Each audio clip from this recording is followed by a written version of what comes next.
इस वक्त की बड़ी खबर आपको बता दें, पुलवामा हमले के मास्टरमाइंड कामरान और राशिद गाजी के ढेर होने के बाद जैश ने नया कमांडर बनाया है। जैश ने अपनी कमान एक नए कमांडर को सौंप दी है। जम्मू कश्मीर में जैश के इस नए कमांडर का नाम अबू बकर है। सूत्रों के मुताबिक अबू बकर ने ही पिछले साल कश्मीर में घुसपैठ की थी। अबू बकर को आईईडी का एक्सपर्ट भी माना जाता है।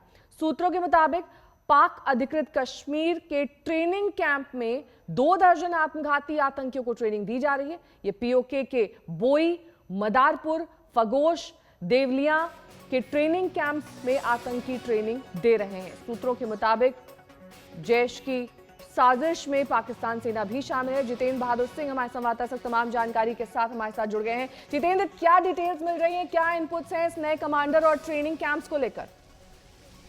देखिए नेहा, लगातार पाकिस्तान की खुफिया एजेंसी आईएसआई और पाक आर्मी भारत में जो कश्मीर है वहां पर आतंकवादियों को भेजने की कोशिश में लगा रहता है।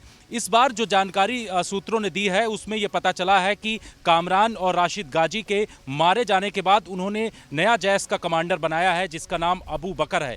ये भी बड़ा ही खतरनाक आतंकी है और इसके बारे में सुरक्षा एजेंसियां लगातार जानकारी हासिल करने में जुटी हुई हैं, क्योंकि जुलाई के महीने में पिछले साल इसने घुसपैठ की थी पाक अधिकृत कश्मीर से। इसके बारे में ये बताते हैं कि इसको जो ट्रेनिंग दी गई थी वो पाक अधिकृत कश्मीर में नियाली का कैंप है, वहां पर ट्रेनिंग दी गई थी, क्योंकि इस ट्रेनिंग कैंप यानी नियाली का जो ट्रेनिंग कैंप है यहां पाकिस्तान की आर्मी इसका इस्तेमाल करती थी। लेकिन बाद में सूत्रों ने यह जानकारी दी है कि इस कैंप को जैश ए मोहम्मद के आतंकवादियों को ट्रेनिंग देने के लिए दे दिया गया था। तो अब जिस तरीके से अबू बकर को नया कमांडर बनाया गया है और यह भी अफगान लड़ाकों के साथ लड़ चुका है, यानी जैश अब लगातार जो तालिबानी और अफगानी आतंकी हैं उनके साथ लगातार संबंध करके और इनको आईडी और विस्फोटकों की ट्रेनिंग दिलवा रहा है। तो ये काफी खतरा है और इस बात को लेकर के सुरक्षा एजेंसियों ने अलर्ट भी जारी किया है, क्योंकि ऐसे ही और हमले हो सकते हैं। श्रीनगर घाटी में आईडी अटैक कर सकते हैं सुरक्षा बलों के ऊपर,